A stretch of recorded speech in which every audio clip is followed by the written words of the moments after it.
I was going through my ed specialist program at the time, and my principal was my mentor, and I said I wanted to get out to another district because all of my exposure has been here. He had a friend at Indian Hill, and so he hooked me up with going to Indian Hill. And I got there, and Jeremy was busy, and Jeremy and I had never met. So I'm waiting, and his secretary put me in his office, and I was waiting in his office, and he came in with 3 or 4 boys, hi, Miss Hines, I've got these boys, we're gonna have a conversation. There were some problems in the lunchroom. Guys, this is Miss Hines. She's from Carpenter Elementary in Lake Orion. She's just gonna hang out with me today. Okay. Well, Jeremy sat down and had this conversation with the boys. It was the calmest conversation I've ever seen an administrator with children who had just had, I think it was some sort of argument, food fight situation in the cafeteria. And I just sort of sat there in awe with the vocabulary that the boys were using and the demeanor of Jeremy. And so our need was to build a culture, and it was to not recreate, but establish an identity for us that we could come to be known as jointly and unify us as one. Here at Carpenter, we went through some big changes.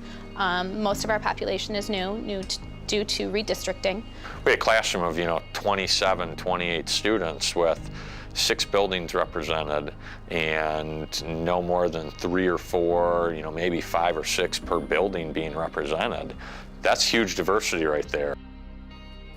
Adam and I had several conversations that he's not a gimmicky guy, and not every school has to have some gimmick or program or whatever.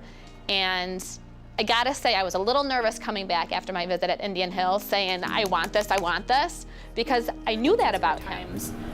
Where they eventually forgave somebody because their feelings were hurt or they did something wrong to them. So I want you to think to yourself, not share for a second, what are some ways your friends have hurt your feelings? Now I want you to think about a time that you may have hurt somebody's feelings. Part of forgiving someone is recognizing those feelings, letting them happen. It's okay to get upset when someone has hurt you. It's okay to get upset when you've hurt someone else and they're mad at you. Let those feelings happen, and then you have to let them pass so that you can move on. There was some concern because it seems with teachers, there's always something more being put on our plate that has to be done. And where do we get the time in the day to fit it in? And where does the time come to plan, the lessons and things that we have to do? But it's so easy to teach the traits and the ready-made PowerPoints and lessons that are updated. Again, one of the things that is great about P2 is that we have a calendar, and it's great that the calendar is set for us, and it's the same across the country. And through social media, with people posting on Instagram and Twitter and Facebook, you start following these other teachers from around the country who are doing it, and you're inspired by what they're doing in their classrooms. You're sharing what you're doing. They're getting ideas from what you're doing. And Positivity Project, right off the get-go, we started with the other people matter kind of mentality and mantra, and we started by teaching that for the first couple of weeks and digging into it. We had an assembly, again, that I heard about even today. I didn't realize it had the impact that it did. The students having a better understanding of who they are and maybe why they are the way they are, and why, we talk a lot about how we're all different and we all learn differently, but when we study the positivity, the traits, the character traits, it really breaks it into why somebody might understand something this way or why their family might do things a different ways. So me and my friend Ava, we were in a fight, and I remember